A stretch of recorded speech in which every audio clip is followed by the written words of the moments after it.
जय जय रघुवीर समर्थ शुका सारिखे पूर्ण वैराग्य जाचे वसिष्ठा परिज्ञान योगेश्वराचे कवी वाल्मिका सारिखा मान्य ऐसा नमस्कार माझा सद्गुरु रामदासा मला वाटते अंतरित्वा वसावे तुझ्या दासबोधास त्वा बोध व्हावे अपत्या परिपाजवी प्रेमरसा महाराजया सद्गुरु रामदासा गुरुर्ब्रह्मा गुरुर्विष्णुर्गुरुर्देवो महेश्वरः गुरु साक्षात परम ब्रह्म तस्मै श्री गुरवे नमः।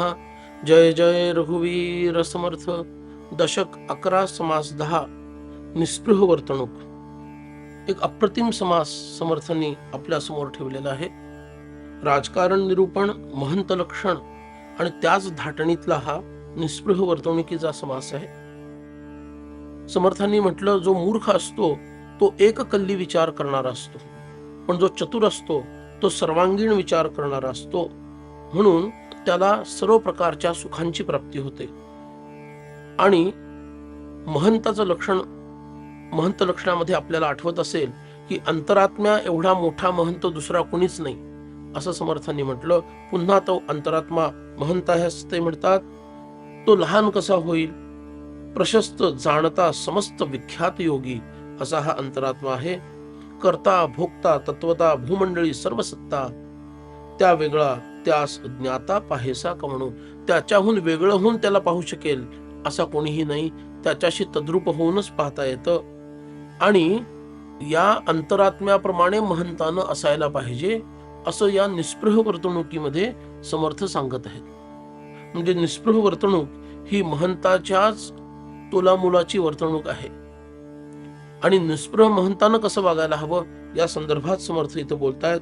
ऐसे महंते असावे, सर्व सार शोधून घ्यावे। सर्वातलं सार त्याला काढता आलं पाहिजे, पाऊ जाता न संपडावे एकाएकी। आणि कशामध्ये तो अडकता कामा नये, कशामध्ये तो अडकता कामा नये, त्याला निसटून बाहेर पडता आलं पाहिजे। जगामध्ये कीर्तीच्या योगानं तो उदंड सगळीकडे विख्यात आहे, लहान थोर सगळे त्याला ओळखतात, पण तो एकसारखा वागत नाही, त्याचा वेश सुद्धा एकसारखा असत नाही। प्रगट झालेली कीर्ती कधी नष्ट होत नाही, पण त्याचं वागणं, त्याचा अधिकार हा सर्वसामान्यांना कळत नाही। पाहो जाता आढळे ना काय कैसे, आणि त्याला शोधावं तर तो पटकन हाताशी येत नाही। म्हणून समर्थांनी एक सिद्धांत सांगितला, वेशभूषण ते दूषण, कीर्तिभूषण ते भूषण। किती उत्तम वस्त्र आहेत आणि किती उत्तम तो सजलेला आहे, किती छान त्याची व्यवस्था आहे, कफनी घातली आहे की छाटी नेसली आहे की अमुक केलंय, याच्यापेक्षा त्याची सत्कीर्ती किती समाजामध्ये पसरलेली आहे हे खरं भूषणावह आहे। आणि असा हा कीर्तियुक्त असणारा महंत चालणे विण एक क्षण जाऊच नेदी। एकही क्षण चिंतनाखेरीज आपलं पुढचं कार्य काय करायचं आहे, त्या कार्याचा विस्तार कसा करायचा आहे, किंवा अध्यात्माचं चिंतन आहे त्या संदर्भामध्ये कशाच्या तरी चिंतनामध्ये तो असतो। ते चिंतन तो कधी वाया जाऊ देत नाही। तो ओळखीच्या लोकांमध्ये फार अडकून पडत नाही, नवीन नवीन ठिकाणी गाठी भेटी देतो। आणि त्या ठिकाणचे नवीन लोक जेव्हा त्याला शोधू पाहतात, त्याचं मन जाणू पाहतात, तर त्याच्या मनामध्ये कुठली तरी सुप्त इच्छा आहे म्हणून आमच्याकडे आलेला आहे असं काही त्यांना जाणवत नाही। त्याची निस्पृहता तिथं प्रकट होते। स्पृहा याचा अर्थ इच्छा, निस्पृहा याचा अर्थ इच्छा नसण्याची मनाची अवस्था। म्हणजे तो निस्पृह आहे आणि त्याचं पाहणं कसं आहे, पुरते कुणाकडे पाहेना, पुरते कुणाशी बोलेना, पुरते एके स्थळी राहेना, उठवून जातो, सारखं एके ठिकाणी जाऊन राहिलेलं आहे असं त्याचं वागणं नसतं। काही लोक असे असतात, मठ सोडत नाहीत, बसले एकदा ढिमगन जाऊन मठातच बसून राहतात, त्याच्या बाहेर पडतच नाहीत। नाहीतर कुठल्या तरी शिष्याच्या घरी, भक्ताच्या घरी जाऊन राहिले महिना महिना, 2-2 महीने, महाराज जी कहाँ है, महाराज जी अमुक अमुक शिष्य के घर में डेरा डाल के बैठे हैं। हे काही सत्पुरुषाचं लक्षण नाही। हा पक्का गृहस्थी माणूस, त्याच्यातच त्यांना रमतं आणि छान झोकी करायला मिळते, लोक आपलं मान सन्मान करतात, त्याच्यातच त्याला आनंद वाटतो। समर्थांना हे मान्य नाही। समर्थ म्हणतात, अरे तो एका ठिकाणी अडकून राहतच नाही. म्हणून हिंदीमध्ये एक सुंदर म्हण सुद्धा आहे बघा, की बहता पाणी रमता जोगी कभी न मैला होय. वाहणारं पाणी आणि भ्रमण करणारा योगी, जोगी म्हणजे योगी, म्हणजे हा इथला निस्पृह असं धरा, हा कधीही मलिन होत नाही. मलिनता कशामुळे येते? मलिनता संगामुळे येते. संग दोष लागला की मलिन झाला, आसक्ती निर्माण झाली की मलिन झाला. म्हणून स्थानाची सुद्धा आसक्ती असता कामा नये, मठाची मंदिराची सुद्धा आसक्ती असता कामा नये. असं त्याचं नित्य नूतन हिंडणं चालू पाहिजे. बर, जिथं चालला ते स्थळ सांगेना, बर सांगितलं अमुक ठिकाणी जातो, तिकडं तो जात नाही, दुसरीकडेच चाललेला आहे. आपली स्थिती अनुमाना येवोच नाही ती. आपण काय करणार आहोत, आपलं काय कर्तव्य आहे, हे तो इतरांना अजिबात त्याचा थांग पत्ता लागू देत नाही. आता इथं थोडा नीट विचार करण्यासारखा विषय आहे. पारमार्थिक अंगानेही ही ओवी महत्वाची आहे. आणि समर्थांच्या काळाच्या दृष्टीने जर विचार केला तर गुप्तपणे जे राजकारण त्या काळातल्या निस्पृहांना आणि महंतांना करावं लागत असे, त्या दृष्टीनं सुद्धा ही ओवी अत्यंत महत्वाची आहे. समर्थ संप्रदायामध्ये 11 मारुती आहेत. तसे तर समर्थांनी 1100 मारुती स्थापन केले असं सांगतात, पण हे 11 जे मारुती विशेष करून सांगितले जातात, याला वारीचे मारुती असंही म्हणतात. तर हे जे वारीचे मारुती आहेत, जशी पंढरपूरची वारी असते तशी काही अमुक काळामध्ये ही वारी करायची अशी पद्धत नाहीये. वर्षभरात ती करावी. पण महंतांसाठी जी वारी असे तिचा दृष्टिकोन फक्त धार्मिक आणि आध्यात्मिक नाहीये, तर त्या वारीचा दृष्टिकोन हा राजकीय, सांस्कृतिक आणि धार्मिक असाही होता. धार्मिक आध्यात्मिक तर होताच, अधिक हे 3 गुण त्याच्यात आहेत. कोणते? सांस्कृतिक, सामाजिक आणि राजकीय. आणि कारण ह्याच भागामध्ये शिवाजी महाराजांचं स्वराज्य पसरलेलं होतं आणि त्याला धोका सुद्धा परकीयांकडून त्याच भागामध्ये होता. आणि म्हणून या वारीच्या निमित्तानं त्या महंतांनी त्या ठिकाणी जायचं आहे.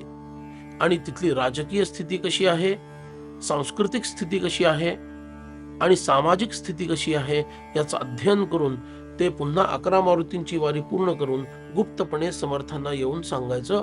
मग त्यानुसार पुढची योजना काय करायची हे ठरवलं जात असे.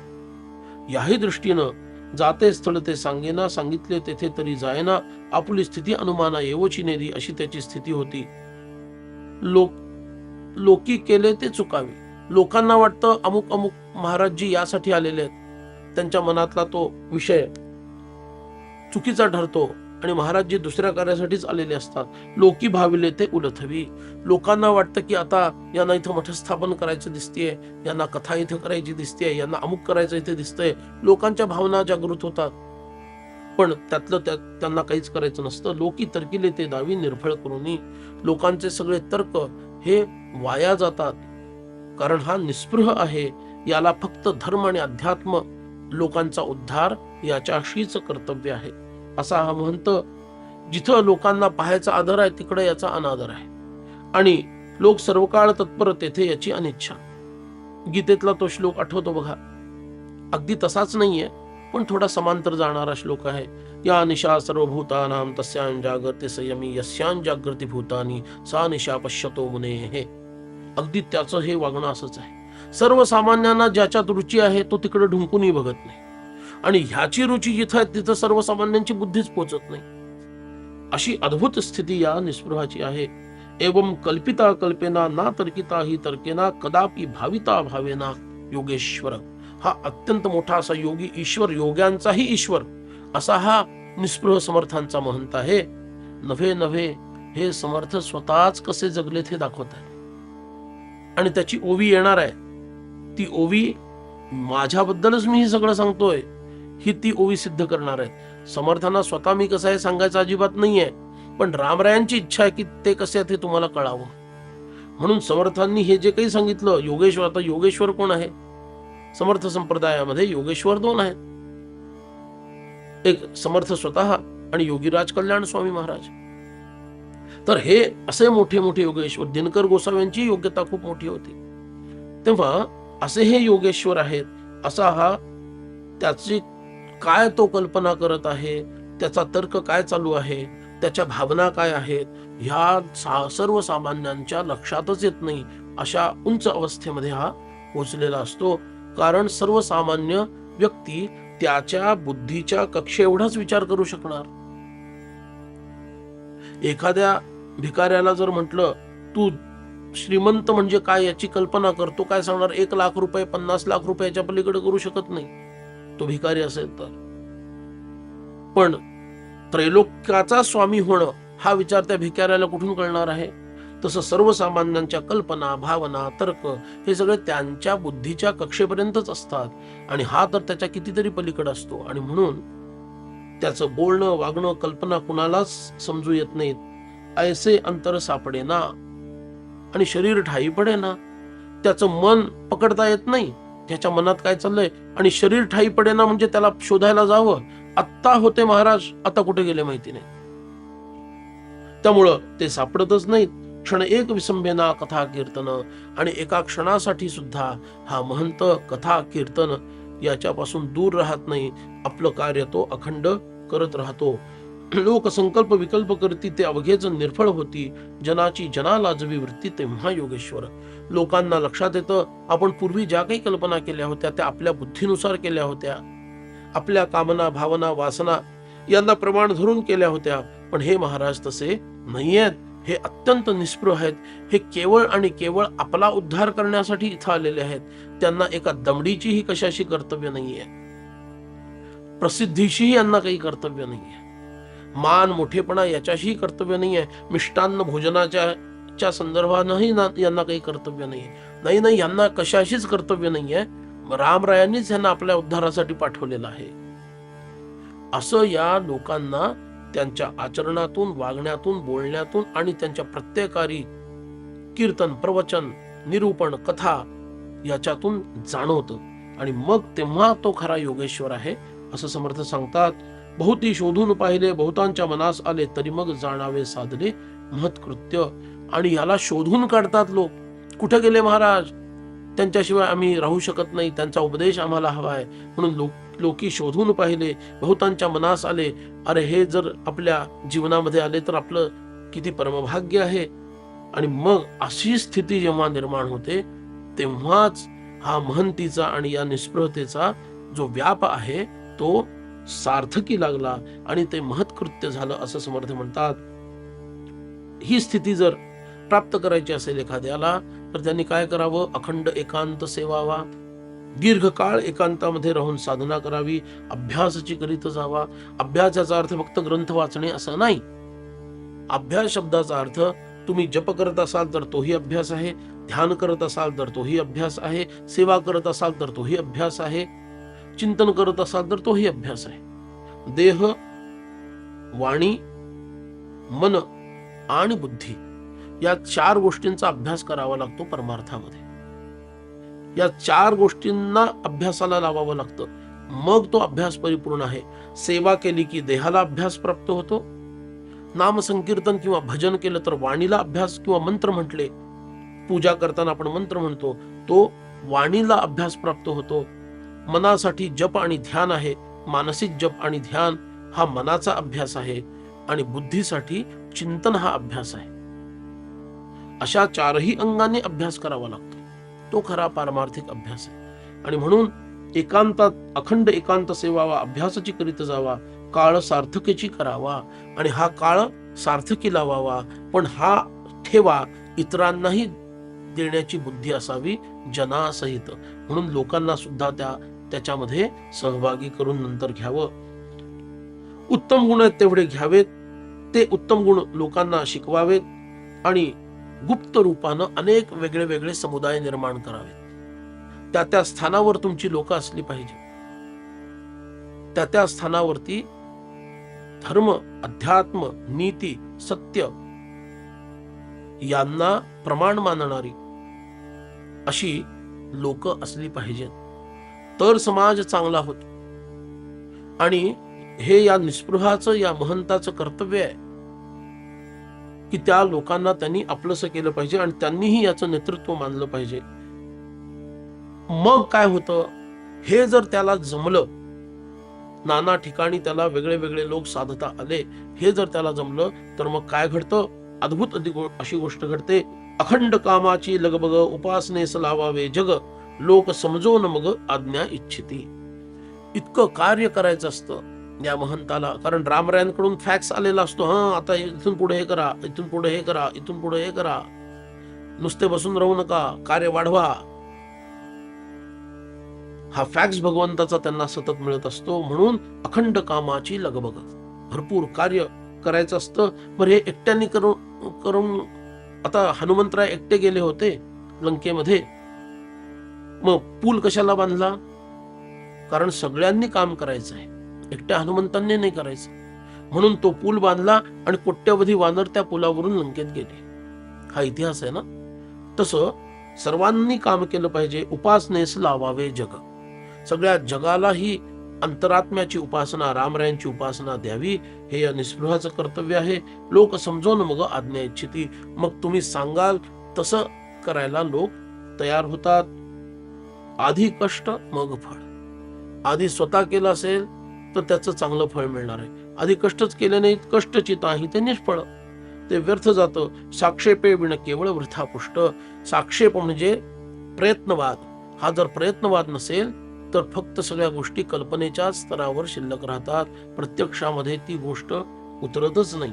म्हणून लोक बहुत शोधावे, त्यांचे अधिकार जाणावे, अनेक ठिकाणी जावं, कुणाचं काय सद्गुण आहे, कुणामध्ये कोणतं सामर्थ्य आहे, कोणतं कौशल्य आहे, हे ओळखून घ्यावं, जाणून घ्यावं आणि त्यांचा अधिकार ओळखून मग त्यांना जवळ किंवा दूर ठेवावं. असं त्याला जमलं पाहिजे, त्याला कळलं पाहिजे. अधिकार परत्वे कार्य होते. योग्य व्यक्तीला योग्य कार्य दिलं तर खरी गंमत आहे. अधिकार नसता व्यर्थ जाते. त्याचा अधिकार नाही आणि तुम्ही त्याला मोठी जबाबदारी दिली तर काय होतो? गोंधळ होतो आणि सगळं कार्याचा विचका होऊन जातो. जाणून शोधावी चित्ते नाना प्रकारे. आणि प्रत्येकाला कार्य दिल्यानंतर तो सुखी आहे की दुःखी आहे, त्याला अडचणी आल्या आहेत, सुकर आहे, हे सगळं त्या महंताचं लक्ष त्यांच्याकडे पाहिजे. त्यांच्या अडचणी दूर करण्याकडं याचं चित्त असलं पाहिजे. नाही तर तुला काम दिलं तर तुझं तू बघ, माझा काही संबंध नाही आणि अजिबात चुकता कामा नये, तुला बजावून ठेवतो. हे महंताचं बोलणं नाही, हे निस्पृहाचं बोलणं नाही. तर जाणून शोधावी चित्ते नाना प्रकारे. त्याच्या चित्तामध्ये काय आहे? तो उद्विग्न झालाय का? आजच्या भाषेत बोलायचं तर कामाचा ओव्हरलोड झालाय का तो फक्त टाइमपास करतोय का, दिखाव्यासाठी करतोय का? हे सगळं त्या महंताला, त्या निस्पृहाला कळलं पाहिजे आणि त्यानुसार त्यांनी आपली योजना म्हणजे आपली स्ट्रॅटेजी बदलता सुद्धा त्याला ऐन वेळेला आली पाहिजे. अधिकार पाहून कार्य सांगणे, साक्षेप पाहून विश्वास धरणे. याची कुवत किती आहे, याची क्षमता किती आहे, हे लक्षात घेऊन तो किती कार्य करू शकेल, किती न करू शकेल, हा विश्वास त्याच्या मनात, त्या महंताच्या मनात निर्माण व्हायला पाहिजे. आणि आपला मगज राखणे काहीतरी. तो सांगतोय समोरचा, त्याच्याच हो मध्ये हो मिसळत राहायचं आणि तो नाचवतोय तसं महंतांनी नाचायचं, या निस्पृहाने नाचायचं, हे समर्थांना मान्य नाही. आपला मगज राखणे काहीतरी, तुमची छाप त्याच्यावर असली पाहिजे आणि शेवटी जे कार्य ज्या पद्धतीनं घडवून यायचं त्या पद्धतीनं घडवून आणण्याची हिंमत आणि ती क्षमता तुमच्याकडं असली पाहिजे. तो अधिकार तुम्ही तुमच्या योग्यतेचा तिथं टिकवला पाहिजे. आणि मग मी मगाशी जे म्हटलं ते समर्थांनी हे जे काही वर्णन केलं हे काल्पनिक किंवा आयडिओलॉजिस्टिक असं, ज्याला आपण आदर्शवादी वर्णन नाही आहे, हे समर्थांचं स्वतःचं जीवन आहे. समर्थ म्हणतात, हे प्रचितीचे बोलिले, आधी केले मग सांगितले, मानेल तरी पाहिजे घेतले कोणी एके. हे मी हवाई असं काही बोलत नाहीये, प्रत्यक्ष मी हे जीवनामध्ये उतरवलेलं आहे. आधी केलेलं आहे मग इतरांना सांगितलेलं आहे. आणि माझ्या बोलण्यावर जर विश्वास असेल आणि असं काही करण्याची कुणाची इच्छा असेल तर तो प्रयत्न त्यांनी, मी ही जी सूत्र दिलेली आहेत त्या सूत्रांनुसार जीवन जगण्याचा प्रयत्न करावा. आणि मग समर्थांनी सिद्धांत सांगितला. तो सिद्धांत असा, महंते महंत करावे, युक्ती बुद्धीने भरावे, जाणते करून विखरावे नाना देशी. म्हणून निस्पृह लक्षण विवरण जरी असलं तरी हा निस्पृह मुळात महंत आहे हे लक्षात ठेवायचं. हे सर्वसामान्यांसाठी हा उपदेश नाहीये. महंत असून निस्पृह असणारा म्हणजे जो प्रपंचाच्या गुंत्यातून बाहेर पडलेला आहे. मुलं बाळ ह्यांचा प्रपंच ज्याच्या मागं लागलेला नाहीये. रामदासी परंपरेत 2 प्रकारचे महंत होते. एक गृहस्थाश्रमी महंत होते, एक नैष्ठिक ब्रह्मचारी महंत होते. हा जो उपदेश आहे, मागच्या वेळेला जो उपदेश केलेला होता महंत लक्षणामध्ये, तो दोन्ही प्रकारच्या महंतांना होता. हा जो विशेष उपदेश आहे, स्पेसिफिक जो उपदेश आहे, हा महंतांसाठीच आहे. पण त्याच्यातील जे नैष्ठिक ब्रह्मचारी, निस्पृह ज्यांना दुसरं नाव आहे, त्या प्रकारच्या महंतांसाठी हा उपदेश आहे. आणि तुम्हाला माहिती आहे, समर्थ स्वतः निस्पृहच होते, नैष्ठिक ब्रह्मचारीच होते. त्यांच्यासाठी असणारा हा उपदेश की महंते महंत करावे. या महंतांनी पुढची पिढी, पुढची फळी तयार करायला पाहिजे. काय समर्थांचा तो काळ होता. समर्थांच्या काळामध्ये 8 पिढ्याची तयारी असलेले लोक होते. एक महंत या विदर्भातला समर्थांकडे आला. समर्थांनी विचारलं, तू कोण कोणाचा आधी मला सांग. तर त्यांनी सांगितलं, मी तुमच्यापासून 8वा आहे, तुमच्यापासून मी 8वा महंत आहे. समर्थांचा अमुक महंत, त्याचा तो शिष्य, त्याचा तो शिष्य, असं करत करत इतक्या पद्धतीनं समर्थांनी कार्यविस्तार केला होता. म्हणून तर समर्थांच्या वाणीला तेज आहे की आधी केले मग सांगितले. आणि समर्थ काय म्हणतात, या निस्पृहांना महंते महंत करावे, त्यांनी पुढची पिढी तयार करावी. सध्याच्या हिंदू समाजाचा सगळ्यात मोठा जर अडचणीचा विषय काय आहे तर आपली धार्मिकता पुढच्या पिढीला आम्ही दिलीच नाही. आणि धार्मिक दृष्ट्या अडाणी बनवलेले लोक आम्ही तयार केले. तो लौकिक दृष्ट्या भरपूर शिकलेला असेल, लौकिक दृष्ट्या, पण धार्मिक दृष्ट्या तो अडाणी मनुष्य आहे. आणि ही फार मोठी चूक आमच्याकडून घडली. समर्थ म्हणतात, महंते महंत करावे, युक्ती बुद्धीने भरावे. युक्ती याचा अर्थ इथं युक्ती म्हणजे योग असा अर्थ घ्यायला पाहिजे. किंवा युक्ती या शब्दाचा अर्थ ज्याला योग वासिष्ठ म्हणतं की संसारोत्तरण युक्ती, ही संसारातून उत्तीर्ण होण्याची युक्ती, त्यालाच योग असं म्हणतात. आणि बुद्धी म्हणजे विचार करण्याची क्षमता. यानं त्याला भारून टाकावं आणि जाणते करून त्याला ज्ञानी, आपल्यासारखं ज्ञानी बनवावं. आणि काय आपल्या जवळच ठेवून घ्यावं सेवा करून घ्यायला नाही, विखरावे, दूर पाठवून द्यावं. आता हे कार्य तुला, हे रामदासी व्रत तुला दूरवर नेऊन पोचवायचं आहे. म्हणून त्याला ते कार्य द्यावं. नाना देशी, वेगळ्या वेगळ्या राज्यांमध्ये, देशांमध्ये त्याला पाठवून द्यावं. समर्थांनी पण हेच केलं. कल्याण स्वामींना सज्जनगडापासून खूप दूर असणाऱ्या परांडा आणि या भागामध्ये पाठवून दिलं. उद्धव स्वामींना दूरवर नाशिक आणि तेलंगणामध्ये पाठवून दिलं. वेणाबाईंना मिरज या ठिकाणी पाठवून दिलं. अशा अनेक महंतांना दूर दूर पाठवलं आणि त्यांच्याकडून हा कार्यविस्तार करून घेतला. अशा प्रकारे निस्पृह वर्तणूक जरी नाव असलं तरी ही महंताची निस्पृह वर्तणूक आहे, हे लक्षात ठेवायचं. आणि महंतांनी हे करायचंय, सर्वसामान्य गृहस्थांनी या भानगडीत पडू नये. कारण त्यांच्यासाठी हा समास नाही. हा गोड समास ऐकून घ्यावा आणि समर्थ आपले कसे होते याचं चिंतन करावं, एवढ्यासाठी हा समास सर्वांनी श्रवण करण्यासारखा आहे. पण महंतांनी, निस्पृहांनी मात्र हा आवर्जून अभ्यास करण्यासारखा समास आहे. जय जय रघुवीर समर्थ.